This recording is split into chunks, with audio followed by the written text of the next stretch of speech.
నమస్తే, విధున స్వాగతం. లక్ష్య సమాజేతం దీపావళి పర్వదినం రోజు మీ అందరికీ కూడా దీపావళి శుభాకాంక్షలు. మనం అనుకున్నట్టుగానే స్టార్తో సరదా కార్యక్రమంలో మరి మధుమిత, శివబాలాజీ గారు మనకు తెలిసే వీళ్ళ పేర్లు అంటే నేను పరిచయం చేస్తున్నాను, కానీ వాళ్ళందరూ కూడా ఆల్రెడీ తెలుగు రాష్ట్రానికి కానీ మరి సినీ ఫీల్డ్ దాదాపు పరిచయమే.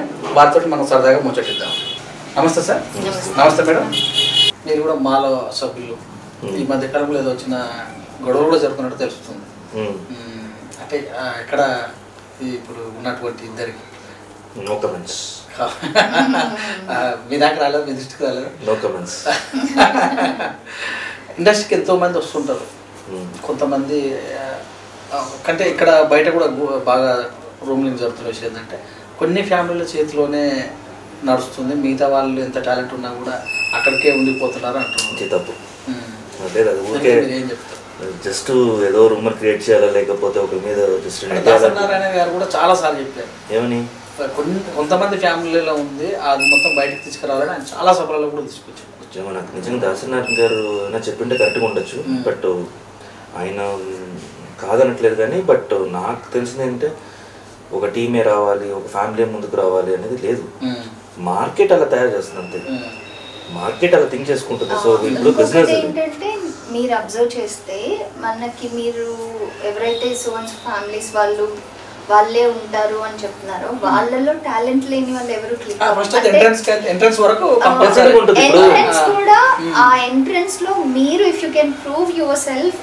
కాకపోతే ఒక చిన్న అడ్వాంటేజ్ ఏంటంటే ఒక 2-3 ఛాన్సెస్ రావచ్చు. ఒక నాన్ ఫిల్మీ బ్యాక్గ్రౌండ్ మన ఇండస్ట్రీకి సంబంధం లేని ఒక పర్సన్ వచ్చినప్పుడు ఫెయిల్యూర్ అయితే సెకండ్ థర్డ్ ఛాన్సెస్ రావడానికి కొంచెం టైం పడుతుంది.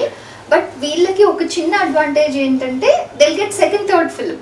బట్ సెకండ్ థర్డ్ ఫిల్మ్ లో మనకంటే ఎక్కువ హార్డ్ వర్క్ చేయాలి వాళ్ళు, టు బీ ఫ్రాంక్. ఎందుకంటే they have a name tag. So and so వాళ్ళ బాబు అన్నప్పుడు ఆయన పేరు నిలబెట్టాలి. ఫస్ట్ ఆఫ్ ఆల్ ఇప్పుడు కొత్తగా వచ్చిన వాళ్ళకి తన పేరు తను చూసుకుంటే చాలు. బట్ వాళ్ళకి ఇంకో ప్రెషర్ ఏంటి, తనతో పాటు తన ఫ్యామిలీ నేమ్ ఆర్ తనకి సంబంధించిన ఎవరి పేరు అయితే అటాచ్ ఉంటుందో వాళ్ళ పేరు నిలబెట్టగలగాలి. సో అలా ఫిక్స్ చేయలేం. కానీ అడ్వాంటేజెస్ డిసడ్వాంటేజెస్ ఇంకోటి కూడా ఏంటంటే ఏ ఇండస్ట్రీలోనే ఉంటుంది. బిజినెస్ ఉందనుకోండి, వాళ్ళ అబ్బాయి ఒక బిజినెస్ మ్యాన్కి వాళ్ళ అబ్బాయి బిజినెస్ చేయాలంటే చాలా ఈజీనే. ఎందుకంటే గైడ్ చేయడానికి ఉంటారు. పొలిటీషియన్ కొడుకు పొలిటిక్స్ రావాలంటే కూడా ఈజీనే వాళ్ళకి డైరెక్ట్గా. ఎందుకంటే వాళ్ళు చేసిన హోంవర్క్స్ అన్ని వీళ్ళకి హెల్ప్ అవుతుంది. అదేలా ఇండస్ట్రీలో గ్లామర్ ఫీల్డ్ ఎవరైనా కూడా నాకు ఇష్టమే అంటారు ఇండస్ట్రీలో రావడం. అయితే కొన్ని ఫ్యామిలీలు 3 తరాల వరకు కూడా చూసి మూడో తరం నడుస్తుంది. మంచిదే కదండి. అంటే అది నెగటివ్ గా మాట్లాడాల్సిన కన్సిడర్ చేయాల్సిన అవసరం లేదు. కొంతమంది వల్ల కొంతమంది బ్యాకప్ అన్నట్టుగా.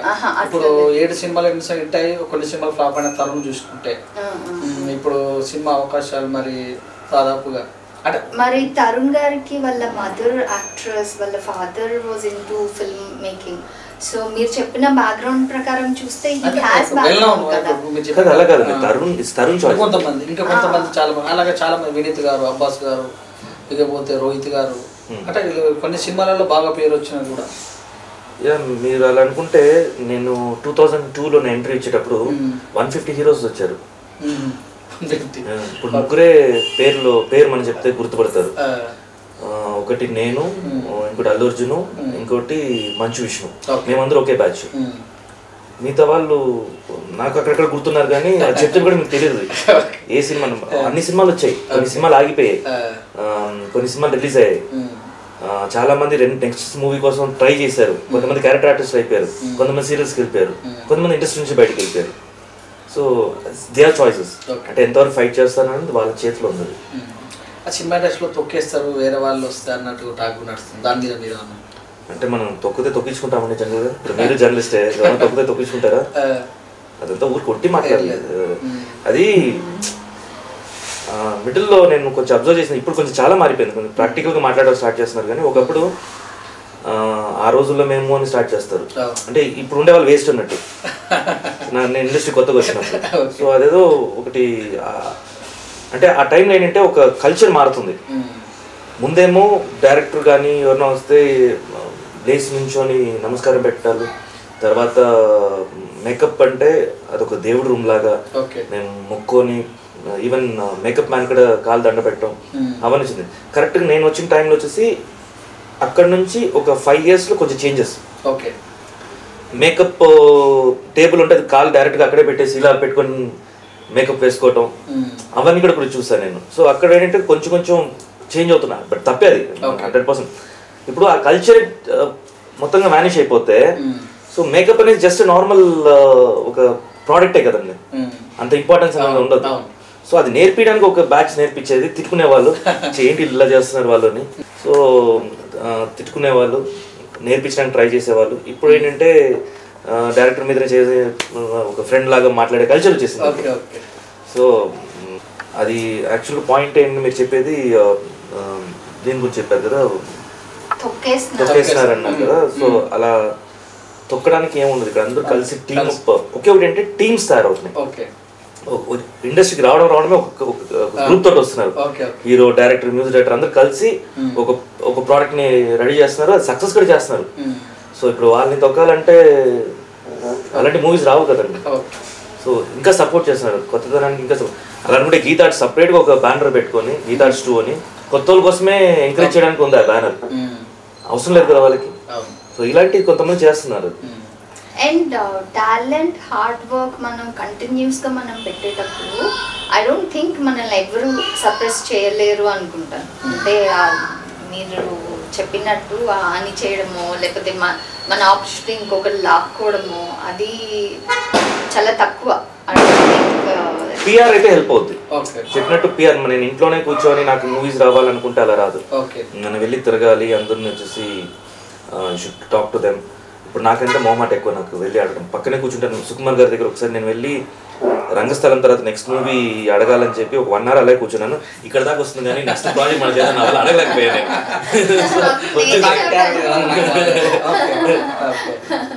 ఆయనకి అనిపిస్తే ఇస్తారు కదా, బట్ అడగడం చాలా ఇంపార్టెంట్. నాలుగు అక్కడ ఉండకూడదు, అడగాలి. అంటే అట్లీస్ట్ చాలా మందికి తను అసలు రెడీగా మళ్ళీ వర్క్ చేయడానికి రెడీగా ఉన్నారా, విల్లింగ్ గా ఉన్నారా, లేకపోతే అసలు వర్క్ ఎందుకు చేయట్లేదు అన్న క్వశ్చన్ మార్క్, వేరే ఏదైనా చేసుకుంటున్నారా అని. సో హీస్ దేర్, తన వర్క్ ఇంకా ఆపర్చునిటీ కోసం వెయిటింగ్ అనేది తెలియాలంటే నేను I'm ready to work with you అనేది ఎక్స్ప్రెస్ చేయాలి. బట్ మీకు మంచి ఒక క్వశ్చన్, హీరో అయితేనేమో 30 సంవత్సరాల జర్నీ అంటే ఉన్నారు అట్లా, అంటే కొంతమంది ఏమో ఫస్ట్లోనే, కానీ అదే హీరోయిన్లు ఒక 4 సినిమాలు 5 సినిమాలు ఇట్లా 30 సంవత్సరాల జర్నీ అనేది లేదు. మహిళగా మీకు ఏమనిపిస్తుంది ఇలాంటి సందర్భాలు? చాలా ఇదేం చెప్పాలి, చాలా కాంట్రవర్షియల్. మనం ఏం చెప్పినా తప్పుగా తీసుకుంటారు, రైట్గా తీసుకునే వాళ్ళు ఉంటారు. బట్ నా పాయింట్ ఆఫ్ వ్యూ నాకేంటంటే మన అంటే మా ప్రయారిటీస్ మారుతాయి. ఇన్కేస్ నన్ను తీసుకుంటే నేను ఎందుకు లాంగ్ రన్ హీరోయిన్గా చేయలేదు, ఆర్ నేను నా పర్సనల్గా మాట్లాడతాను.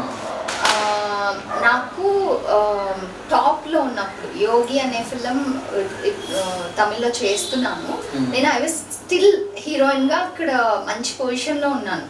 అప్పుడు నేను పెళ్లి చేసుకోవాలని డిసైడ్ చేసుకున్నాను. That was my priority. So పెళ్లి తర్వాత నాకు ఇమ్మీడియట్ నేను కన్సీవ్ అయ్యి బాబు పుట్టాక నేను ఫిలిమ్స్ వద్దనుకున్నాను. అంటే బాబు కోసం నేను గ్యాప్ తీసుకోవాలనుకున్నాను. సో అలాగే 2 పిల్లల కోసం నేను 4.5 years నేను గ్యాప్ తీసుకున్నాను. So that was my choice. So ఇప్పుడు మళ్ళీ నేను గెట్ బ్యాక్ చేస్తున్నాను. నేను గెట్ బ్యాక్ చేసినప్పుడు నాకు మంచి ఆపర్చునిటీస్ వస్తున్నాయి. బట్ ఎందుకు సేమ్ హీరోయిన్ గా రావట్లేదు అంటే there are so many various reasons. ఇప్పుడు సింపుల్ గా చెప్పాలంటే ఒక హీరోయిన్ పెళ్ళైపోయిందంటే షీ బిలాంగ్స్ టు సమ్మన్ అన్న ఒక థాట్ ఆడియన్స్ లో వస్తుందేమో. వచ్చి they start respecting that rather than అంటే హీరోయిన్ భలే ఉంది అనడానికి కూడా కొంచెం హెసిటేట్ చేస్తారేమో. She belongs to one's a person అన్నప్పుడు మేబీ అలా అయి ఉండొచ్చేమో అని నేను అనుకుంటున్నా. అదర్వైజ్ దేర్ ఆర్ హీరోయిన్స్ ఇప్పుడు మళ్ళీ ఇప్పుడు చూస్తే మనకి I'm so happy that Samantha గారు పెళ్లి తర్వాత she still has the same, అసలు మార్కెట్ కానివ్వండి, తన ప్రాజెక్ట్స్ కానివ్వండి, కొంచెం కూడా చేంజ్ లేకుండా షీస్ కంటిన్యూ. సో అలాగా వాళ్ళ ప్రిఫరెన్సెస్, వాళ్ళ చాయిసెస్, వాళ్ళు ఏం ప్రిఫర్ చేస్తున్నారు, సో ఆడియన్స్ కూడా విల్లింగ్ ఉండాలి టు యాక్సెప్ట్ ఇట్. మనం ఫిల్మ్ మేకర్స్ ని బ్లేమ్ చేయలేం, ఆడియన్స్ ని బ్లేమ్ చేయలేం, ఆర్ యాక్టర్స్ ని బ్లేమ్ చేయలేం. అన్ని టుగెదర్ వాళ్ళ పర్సనల్ చాయిసెస్, ఇండస్ట్రీ ఇచ్చే ఆపర్చునిటీస్ అండ్ ఆడియన్స్ యాక్సెప్టెన్స్ అన్నీ కలిసి పెళ్లి తర్వాత హీరోయిన్ గా కంటిన్యూ. బికాజ్ మనకి మన సొసైటీలోనే కొంచెం అది ఉంది కదా, అబ్బాయి ఏం చేసినా ఓకే అన్న ఒక థాట్ ప్రాసెస్ ఉంటుంది. సో అది long run for the man అంతే చెప్పొచ్చు, తప్పితే దేర్ ఇస్ నథింగ్.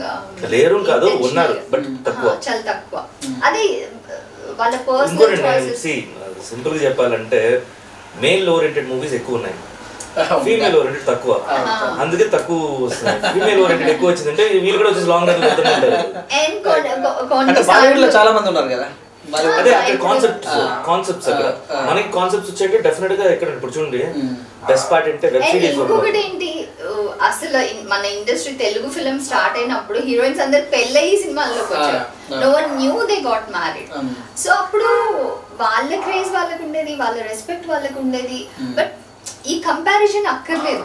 నువ్వు చెప్పే పీరియడ్ లో వచ్చి క్యారెక్టర్స్ అంటే గ్లామర్ గా వాడలా, క్యారెక్టర్స్ ఉండేవి. బట్ అదేలాంటి క్యారెక్టర్స్ ఇప్పుడు అదే చెప్పడానికి వచ్చాను. వెబ్ సిరీస్ స్టార్ట్ అవుతుంది, వెబ్ సిరీస్ మొత్తం వెబ్ సిరీస్ భూమి. సో ప్రతి ఆర్టిస్ట్ కి ఏదో ఒక వర్క్ ఉంటుంది. మూవీ మాత్రం మనం డిపెండ్ అవ్వచ్చు. వెబ్ సిరీస్ మనం డిజిటల్ వరల్డ్ ఎంటర్ అయిపోయి ఒరిజినల్ స్టార్ట్ అవుతాయి. ఇంకా నెక్స్ట్ మూవీస్ థియేటర్స్ రావు, డైరెక్ట్ ఒరిజినల్స్ వచ్చేస్తాయి, రిలీజ్ అవుతాయి. సో అందరికీ వర్క్ ఉంటుంది. ఈ మధ్యలో బిగ్ బాస్ గురించి ఏదో మాట్లాడినట్టు తెలుస్తుంది, బిగ్ బాస్ 3 మీద. అదే అండి, అది పోర్ట్రేట్. మనం ఊ అని అంటే ఊ ఆ అరే తొరే అని వెళ్ళిపోతుంది. అసలు స్టార్టింగ్ ఎక్కడో ఎండింగ్ ఎక్కడికి వెళ్ళిపోతుంది. నేను నిజంగా దాని గురించి ఫస్ట్ నుంచే 2కి మాట్లాడలేదు, 3 కూడా మాట్లాడకూడదు. నేను ఎవరు ప్రెస్ వచ్చినా నేను చెప్పానంటే బిగ్ బాస్ గురించి మాట్లాడదు. ఎందుకు మాట్లాడద్దు అంటున్నానంటే అది ఒక గేమ్ షో, అది ఒక కమర్షియల్ టచ్. ఇంకోటి దాంట్లో ఒక 14 ప్లేయర్స్ ఉన్నారంటే 14 ప్లేయర్స్కి ఇండివిజువల్ ఫాలోవర్స్ ఉంటారు. ఇప్పుడు నా ఒపీనియన్ ఎందుకు అవసరం అక్కడ? నా ఒపీనియన్ ఏం చేయబోతుంది? నా ఒపీనియన్ వాళ్ళని కూడా వచ్చి ఫాలోవర్స్ని కూడా వచ్చి డిస్టర్బ్ చేయదు. ఎందుకంటే వాళ్ళు ఒక వ్యూలో చూస్తున్నారు. నేను ఇంకొక వర్షన్ ఏదో నేను ఒక వాళ్ళు అంటే వాళ్ళు ఇష్టపడటం కరెక్ట్ కాదు అన్నట్టు నా ప్రొజెక్షన్స్ వస్తాయి. ఫస్ట్ ఆఫ్ ఆల్ అవసరం లేదు, నేను విన్ అయిపోయాను, నా స్టోరీ అయిపోయింది అక్కడితోటి, మళ్ళీ నేను రాకుండా రాకూడదు నేను దాన్ని. సో మొన్న కూడా ఏమైందంటే మేము ఎక్స్ట్రావాన్జా, ఈ టాలీవుడ్ ఎక్స్ట్రావాన్జా అని న్యూఎస్లో పెద్ద ప్రోగ్రామ్ చేస్తున్నారు. సో 4 ఈవెంట్స్ క్రూజ్లో అండ్ ల్యాండ్లో అంతా మిక్స్ చేసి 2020ని ఇన్వైట్ చేసేటట్టు కాన్సెప్ట్ అది టోటల్గా. ప్రెస్ మీట్ దానికి పెట్టింది యాక్చువల్లీ. సో ఆ ప్రెస్ మీట్లో అది మాట్లాడుతూ ఫ్రైడే పోస్ట్ అనుకుంటా నాకు తెలిసి. తర్వాత నాకు వాళ్ళు ఎవరిని వెతికాను, ఎందుకంటే నేను వాళ్ళ దగ్గర మాట్లాడుతూ ముందే చెప్పాము బిగ్ బాస్ గురించి వద్దు, మేము ముందే చెప్పాము. రిక్వెస్ట్ చేస్తే వాళ్ళు కూడా అది మర్యాదగా వినాలి. అది తిట్టేలాగా పెట్టుకోకూడదు, గుర్తుందయ్యా నీకు అన్నట్టు తిట్టేలాగా పెట్టుకోకూడదు. నేనేం చెప్పానంటే సడన్గా అడిగాడు అబ్బాయి, అంటే నేను చెప్పాను చూడట్లేదు, ఎందుకంటే నాకు ఆ టైంలో కరెక్ట్గా ఎలా ప్రాజెక్ట్ చేయాలని తెలియదు, ప్రెసెంట్ చేయాలని తెలియదు. ప్రోగ్రామ్ అంతా అయిపోయి వెళ్తుండగా ఈ ప్రోగ్రామ్ గురించి కావాలంటే ఇందాక మీరు తీసుకోలేదంటే కొంచెం లేట్గా వచ్చాను సార్ అన్నారు. అంటే నాకు తెలిసి వాళ్ళ దృష్టి దీన్ని తీసుకొని రావడమే అనుకుంటాను, క్రిమినల్ బ్రెయిన్. సో మాట్లాడుతుంటే సడన్ గా బిగ్ బాస్ చూస్తున్నారా అంటే చూడట్లేదు అని. అంటే ఎందుకు చూడట్లేదు, నాకు నాకు అప్పుడు అనిపించలేదు, ఎందుకంటే ఫస్ట్ ఇష్టం లేదు నాకు మాట్లాడటం, అండ్ వాళ్ళని కూడా హర్ట్ చేయకూడదని చెప్పి ఏమో నాకు ఎంటర్టైన్మెంట్ అంటే ఇష్టం చెప్పాను. దీంట్లో ఎంటర్టైన్మెంట్ లేదు కదా, ఉంది. నిజంగా నేను చూస్తున్నాను, చూడకుండా లేదు, నేను చూస్తున్నాను. నేను యాక్చువల్గా అంటే అప్పుడప్పుడు మిస్ అవుతున్నాను, అయినా కూడా హాట్స్టార్ లో రివైండ్ చేసి చూసుకుంటాం. బట్ ఇంకొకటి ఏంటి, యాక్చువల్గా మన నార్మల్ ఆడియన్స్ కంటే బిగ్ బాస్ హౌస్ లో ఉండి బయటకు వచ్చిన వాళ్ళకి ఇప్పుడు ఏం చేస్తున్నారు, ఇప్పుడు హౌస్ ఎలా ఉంది, ఇప్పుడు వాళ్ళకి ఎక్కువ క్యూరియాసిటీ ఉంటుంది. ఎందుకంటే వాళ్ళకి బెటర్ జడ్జ్మెంట్ ఉంటుంది చూసేటప్పుడు. ఇప్పుడు మేమిద్దరం కూడా చాలాసార్లు డిస్కస్ చేసుకుంటాం హౌస్ లో జరిగే ఒక సిచ్యువేషన్ మీద. సో దాని వెనక ఏమై ఉండొచ్చు అని ఈయన చెప్తారు. మన ఆడియన్స్ గా జస్ట్ చూసింది ఇలా ప్రాజెక్ట్ కదండి. సో ఇక్కడ ఏం లేదు, నేను అక్కడ వెళ్ళి మిమ్మల్ని ఎదుగో అబ్బాయి నేను అలా చెప్పాడు తెలుసా అని చెప్పేసి నేను వెళ్ళిపోయాను అనుకోండి, మీరు ఇంకో దగ్గర మాట్లాడుకుంటారు, ఇదే ఫుటేజ్ నేను చెప్పి ఉండదు అక్కడ. చేసి ఉండదు, అది ఎడిట్ అయిపోతుంది. సో అది చాలా జాగ్రత్తగా మనం అబ్జర్వ్ చేయాలి. ఇంకోటి నేను బ్యాక్గ్రౌండ్ కూడా అబ్జర్వ్ చేస్తాను, బయట వాళ్ళు ఏం చేస్తాను, ఎందుకంటే ఈ టైంకి ఆ టైం మ్యాచ్ అవుతుందని చూస్తాను నేను. సో చాలా డెప్త్గా చూస్తాను నేను, అంత అనలైజ్ అంత చేస్తాను నేను. సో నేను వచ్చి ఈ నా ఎక్స్పీరియన్స్ ని పెట్టి మాట్లాడానంటే I'm totally spoil in the game. ఏదో నాకు పేరు రావాలని చెప్పిన ఇవన్నీ మాట్లాడంటే అది కరెక్ట్ కాదు అది. సో ఇందాక చెప్పినట్టు నా స్టోరీ ఎండ్ అయిపోయింది సీజన్ 1 తో. ఆ సీజన్ లో అందరూ బాగా మెచ్చుకున్నారు, ఇప్పుడు కూడా మెచ్చుకున్నారు, ఇప్పుడు కూడా మెసేజ్ పెడుతున్నారు. దాంతో తీసుకుని వచ్చేసి నేను నాకు వీళ్ళు అన్నారు అవసరం లేదు అది మనకి. సో అది కూడా ఏంటంటే ఇప్పుడు సో నేనేం చెప్పానంటే అది యాక్చువల్గా పాయింట్ అది. ఇప్పుడు నేను చెప్పింది ఒకటి చెప్పి దాని తర్వాత వాళ్ళ దగ్గర చెప్పాను నేను, అది మాత్రం కట్ చేసేయండి వద్దు అని. ఓకే అన్నారు. చూస్తే నాకే తెలియకుండా పొద్దున గ్రేట్ ఆంధ్ర అది ఇది అన్ని పేపర్స్ లో వచ్చేసి ఇలా మాట్లాడాను. ఇంకో ఛానల్ అయితే అసలు ఇష్టమే లేదంట, ఇదంటే ఏమమ్మా మీ దగ్గరకు వచ్చేసరికి యూట్యూబ్ లో నేను చూస్తున్నా, నేను చూసుకుని ఏం చెప్పాను, ఇక్కడ ఏమవుద్ది, ఇంకా ఏమవుద్ది, మా స్టూపిడ్. బట్ అది అదేలేండి, ఇప్పుడు మీరు క్వశ్చన్స్ అడిగేటప్పుడు మేము ఆన్సర్ ఇస్తే అది మీరు ఎలా పోర్ట్రే చేయాలనేది మీ చేతిలో ఉంది. అండ్ అది వన్స్ ఇచ్చేసాక మనం రిక్వెస్ట్ చేసుకున్నా it has to be valued. ఒక రిక్వెస్ట్ చేసామంటే అది వాల్యూ ఇచ్చే వాళ్ళైతే సరే, వాల్యూ ఇవ్వలేదు అంటే ఇంకా మనం ఇంకేం చేయలేము. ఇలాగా సినిమాలో హీరోయిన్ అంటే చాలా సినిమాల్లో ఓన్లీ పాటలకు అక్కడక్కడ కొంచెం రొమాన్స్ మాత్రం అన్నట్టుగా ఇప్పుడు వస్తున్న సినిమాలు అనిపిస్తుంది. మీరు ఒక తెలుగుదనం ఉన్న అమ్మాయిగా ఎలా చెప్తారు ఈ విషయం? మనకి ఇది ఒక ఎంటర్టైన్మెంట్ అండి, సినిమా అనేది ఒక ఎంటర్టైన్మెంట్. సో మనకి హీరోయిన్ ఓరియంటెడ్ ఫిల్మ్స్ ముందు నుంచి వచ్చినాయి ఉన్నాయి, ఇప్పుడు వస్తున్నాయి ఉన్నాయి. బట్ మేజర్ పార్ట్ ఏంటంటే ఆడియన్స్కి ఎలా నచ్చుతుంది, ఎలా ప్రజెంట్ చేస్తారు. ఇప్పుడు నన్ను యాక్టర్గా నన్ను కంప్లీట్గా మీకు ఇష్టం వచ్చింది మీరు ఫిలిమ్స్ చేయమంటే నేను ఆ టైప్ ఫిలిమ్స్ ఒక 4-5 చేసి మిగిలిన అన్నీ నా పర్ఫార్మెన్స్ బేస్డే చేస్తాను. బట్ నా పర్ఫార్మెన్స్ బేస్డ్ ఆడియన్స్ చూడనప్పుడు ఫిల్మ్ మేకర్స్ ఎందుకు చేస్తారు అంటే అది సక్సెస్ని బట్టి ఉంటుంది. సో ఆడియన్స్కి ఏది నచ్చుతుంది అనే దాన్ని బట్టి స్టోరీ క్రియేషన్ కానీ, సో వరుసగా మన ఓ బేబీ హిట్ అయింది, బాగ్మతి హిట్ అయింది. సో అలాంటి ఫిల్మ్స్ వచ్చేటప్పుడు రైటర్స్ కూడా అలా థింక్ చేస్తారు, ఓకే మనం ఇలా ఫిమేల్ ఓరియంటెడ్ స్క్రిప్ట్స్, అది ఒక స్పెషల్ జానర్ అయిపోయింది యాక్చువల్గా. ఒక కథ అనే కాకుండా నార్మల్ ఫిలిం ఫిమేల్ ఓరియంటెడ్ అంటే ఏదో స్పెషల్ ఫిలిం లాగా అయిపోయింది. అదే ఇవన్నీ మీరు అడిగే క్వశ్చన్స్ అన్ని ఇంటర్ డిపెండెంట్ అండి.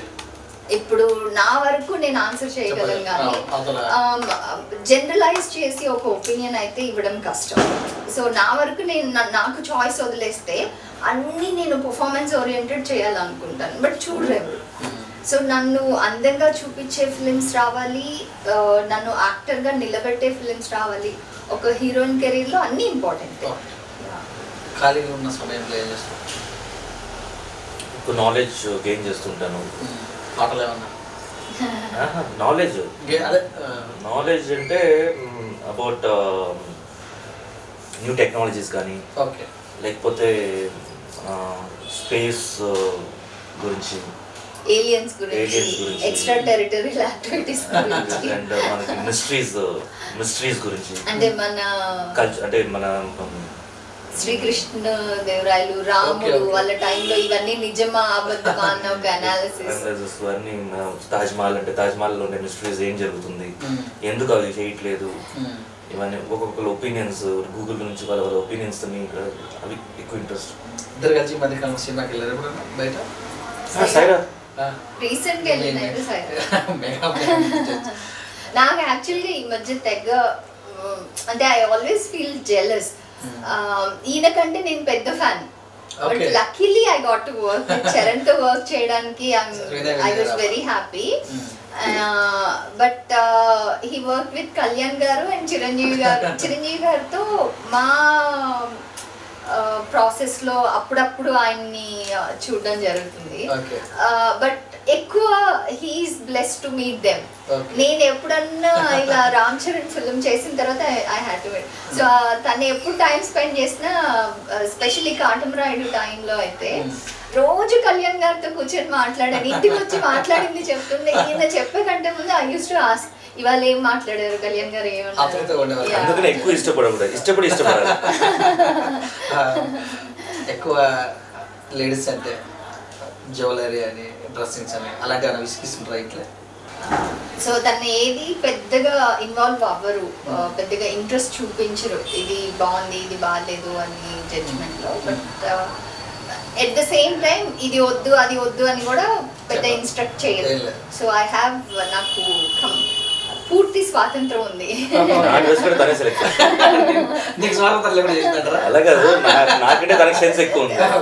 కూడా పట్టించుకోరు. అంటే తనకి ఎప్పుడన్నా చాలా రేర్ గా షాపింగ్ వస్తారు, తనకి షాపింగ్ రావడం అవుట్ఫిట్స్ ట్రై చేయడం అది కూడా పెద్ద ఇంట్రెస్ట్ ఉండదు.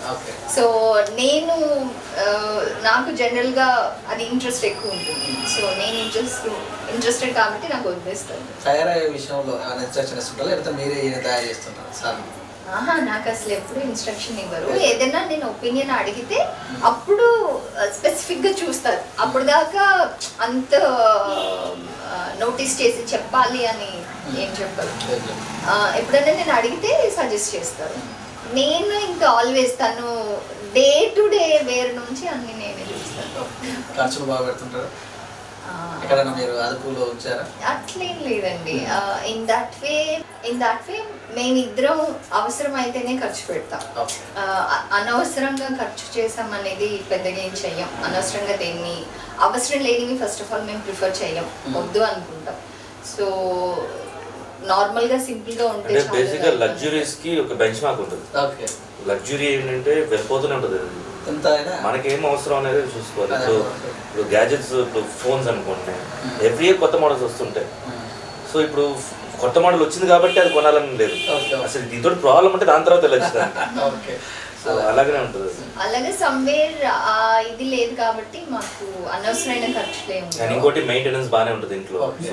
కాకపోతే ఒక్కటి విచ్ ఐ కీప్ ఒక సజెషన్ కానీ ఒక రిక్వెస్ట్ కానీ తనకి నేను చెప్తూ ఉండేది ఏంటంటే, కొంతమంది సడన్ గా ఫోన్ చేసి ఒక ఫేక్ కష్టం చెప్పేస్తారు, అది తను మనీ ఇచ్చేస్తారు.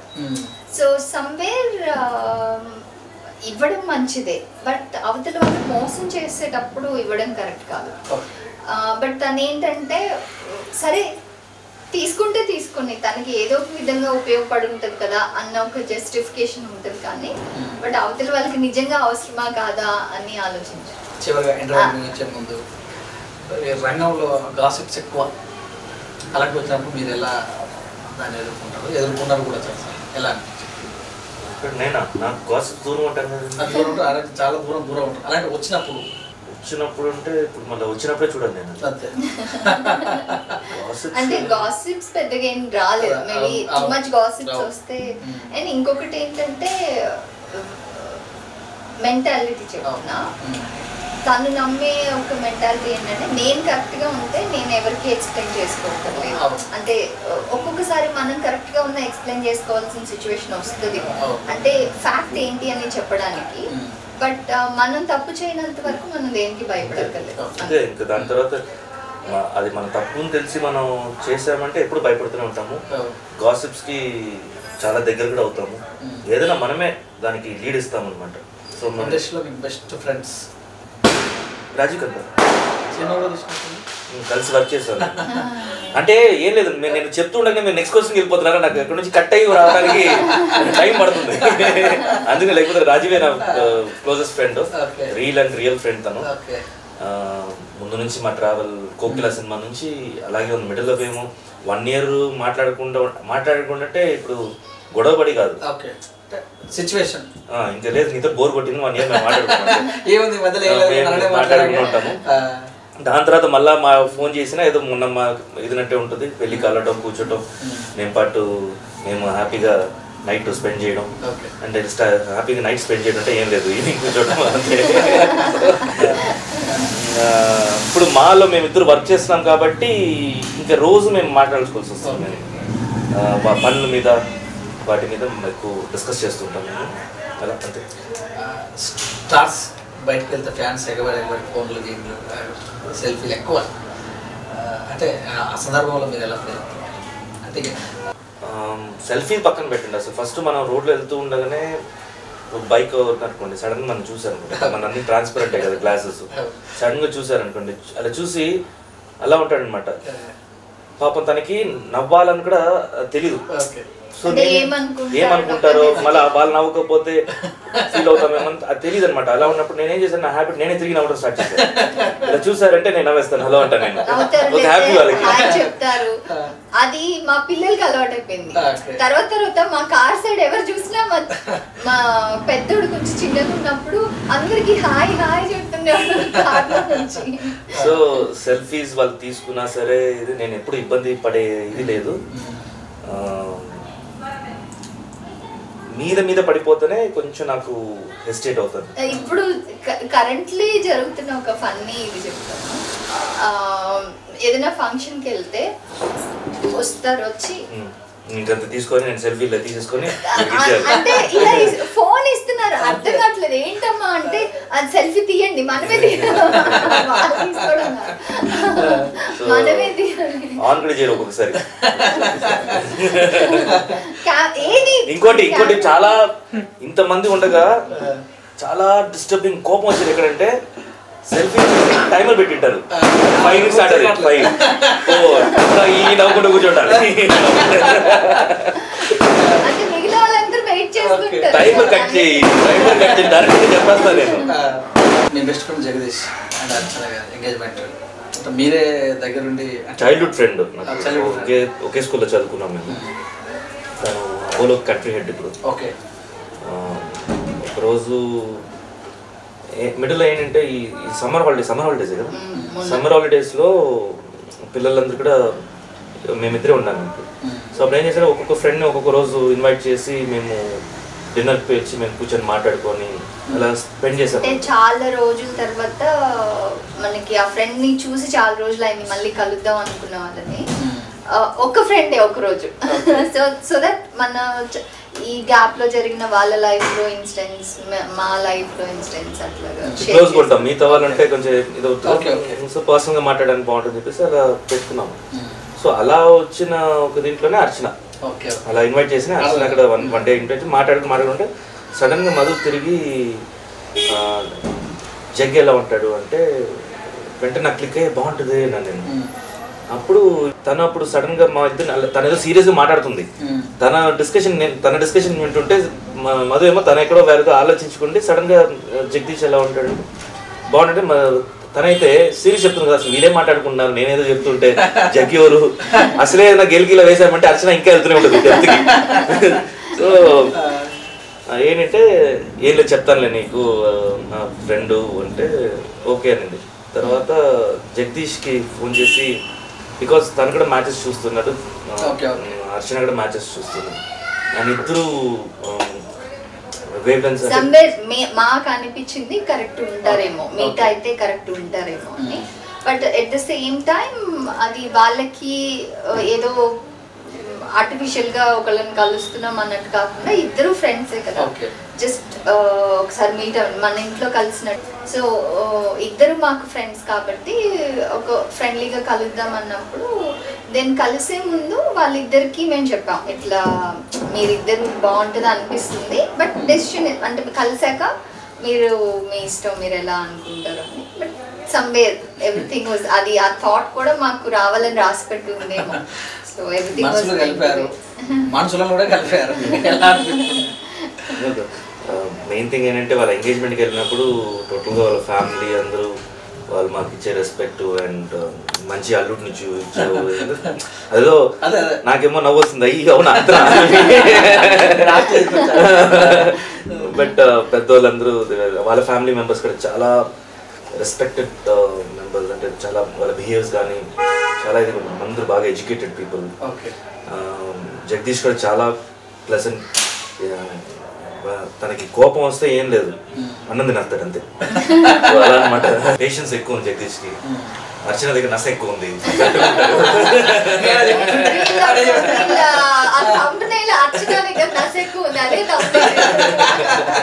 అంటే ఊరికే చెప్పాను ఎప్పుడు అర్చన అలాగే ఏడిపిస్తుంటాము బికాస్ బిగ్ బాస్ లో అది అలా ప్రాజెక్ట్ అయింది కాబట్టి లేకపోతే షీఈస్ వెరీ చాలా అండర్స్టాండింగ్. అంటే వాళ్ళిద్దరు they are in a right stage of life. ఇద్దరు matured enough to understand the situations. So made for each other. ఇప్పుడు వాళ్ళని చూస్తే లైక్ చాలా సంతోషంగా అనిపిస్తుంది. యాక్టర్గా, బాయ్ ఫ్రెండ్గా, భర్తగా. ఎవరు బాయ్ ఫ్రెండ్ గా? భర్తగా. పెళ్లికి ముందు స్టేజ్ 5 బాగా ఎంజాయ్ ఎక్కడ చేశాడు అండ్ ఏది సంతృప్తి అయిన పాత్ర? ఈ స్టేజ్ ఈజే బట్ అట్ లాస్ట్ వచ్చి father character. Father is the main. First సారి అబ్బాయిని అలా కాదు, ఫాదర్ అయిన తర్వాత ఏంటంటే మా ఫాదర్ మాకు గుర్తొచ్చాయి. అంటే ఎంత ఎలా ఉంటుంది, వాళ్ళు ఎలా ఆలోచిస్తారు అనేది. నా కెరీర్ సపరేట్గా ఉంటే ఎందుకు బిజినెస్లోనే ఉండు అని చెప్పడం, అంతా ప్రొటెక్టెడ్గా ఆలోచిస్తారు. మనమేమో ఆ టైంలో, ఆ యంగ్ టీనేజ్ టైంలో కొత్తగా నేను ఏదో సాధించాలని చెప్పేసి ఆ థాట్లో ఉంటాం మనం. అండ్ అగైన్ మళ్ళీ ఆ క్యారెక్టర్ మనకి రిపీట్ అవుద్ది. సో ఫాదర్ క్యారెక్టర్ వచ్చేసరికి నాన్న ఏం థింక్ చేశారని మనకు గుర్తొస్తుంది. ఇప్పుడు సేమ్ నెక్స్ట్ చెప్తుంటే వాళ్ళైతే ఇంకోటి అంటారు. It goes on like that. But ఇప్పుడుంటే కంప్లీట్ ఫ్యామిలీ మ్యాన్ నేను. So happy, nothing, just being happy is more important task other than anything. మనం అది చాలా ఇంపార్టెంట్, ఇది చాలా ఇంపార్టెంట్ అనుకుంటాం, కానీ యాక్చువల్ హ్యాపీగా ఉండడం చాలా ఇంపార్టెంట్. ఆ ఆర్ట్ తెలుసుకుంటే మనకి ఏ ప్రాబ్లమ్స్ ఉండవు, డిప్రెషన్ కానీ, స్ట్రెస్ కానీ. పాజిటివ్ అనేది ఎస్ పాజిటివ్ ఉండాలి. అట్ ద సేమ్ టైం వచ్చి పాజిటివ్గా ఉన్నాం కదా అనేది ఫీల్ అవ్వకూడదు. మనది you have to accept the world. అంటే to be simple, make it simple. మనకున్న దాంట్లో సంతోషంగా ఉంటుంది. అంటే ఇప్పుడు మనం ఎక్కువ పరిగెడుతున్నాం, ప్రతిదాని కోసం పరిగెడుతున్నాం. అక్కర్లేదు, మనకి మాక్సిమం ఏంటి, ఉంటాం హ్యాపీగా, ఉన్న రోజులు హ్యాపీగా ఉండాలంటే మినిమం నెసెసిటీస్ చాలు. సో అది ఎంతవరకు అవసరం అనేది అర్థం చేసుకొని అది ఉన్న దాంట్లో సంతోషంగా ఉండగలిగితే. నేను అడిగిన 5 అన్ని పాత్రలకు న్యాయం చేశారు. న్యాయం చేసినట్టే. అండ్ మెమరీస్లో వెళ్తే ఏది రిగ్రెట్ అనేది లేదు. నేను తప్పు చేశాను అనేది లేదు. ఎందుకంటే ఫ్యూచర్ గురించి ఆలోచిస్తాను కానీ ఎక్కువ ప్రెషర్ పెట్టుకోను నేను. సో పాస్ట్ని యాక్సెప్ట్ చేస్తాను. అంటే పాస్ట్ని యాక్సెప్ట్ చేస్తానంటే ఎలా అంటే, నేను ఇలా చేయకుండా ఇలా చేస్తుంటే బాగుండేది అనేది కాకుండా, లేదు అది అలాగే జరిగింది, అలాగే జరగాలి, అది దానివల్ల ఇది ఆలోచన. నేను ఇంటరప్ట్ చేస్తున్నాను, సారీ. బిగ్గెస్ట్ తనకున్న బిగ్గెస్ట్ ఆర్ ఏం చెప్పాలి, చాలా మంచి గుణం ఏంటంటే తన తప్పుని రియలైజ్ అయ్యి అర్థం చేసుకొని అది ఇమ్మీడియట్ గా అది ఒప్పుకుంటారు. చాలా మంది ఇన్ కేస్ తప్పు జరిగి ఉంటే తన సైడ్ నుంచి మనం ఏం చేస్తాం, అది నా తప్పేం లేదు అని చూపించుకోవడానికి చాలా ప్రయత్నాలు చేస్తాం. బట్ ఒకవేళ నా సిచ్యువేషన్ తన దీంట్లో తప్పు చేయించిన కానీ he agrees to it. And దాని నుంచి how to come out of it అనేది కూడా హీ లెర్న్స్ ఇట్. దాని మిస్టేక్స్ మనకి నేర్పిస్తాయి అంటారు కదా, అట్లాగా చాలా క్విక్ గా నేర్చుకుంటారు. అది చాలా రేర్ ఆ గుణం. నేను ఇది నా ద్వారా తప్పైంది, so I have to correct it.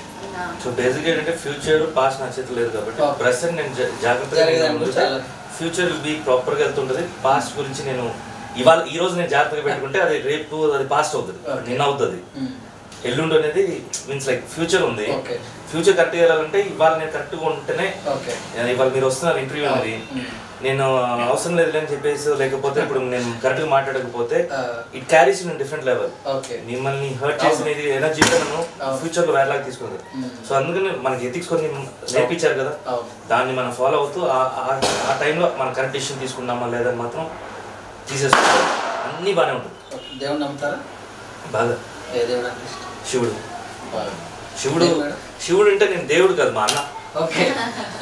ఏమన్నా కోపం వస్తే బాగా తిట్టేస్తాను నేను. పూజలు కానీ వ్రతాలు బాగా చేస్తుంది. నేను ఒకప్పుడు అంటే పెళ్ళికి ముందు ఈ ఏమంటారు మీన్స్ లైక్ అంటే ఒక 30 days ఉపవాసం కదండి, ఒక పేరు మర్చిపోయాను. కాదు ఒక 30 దీక్షలో ఉండిపోతాను ఒక్కొక్కసారి.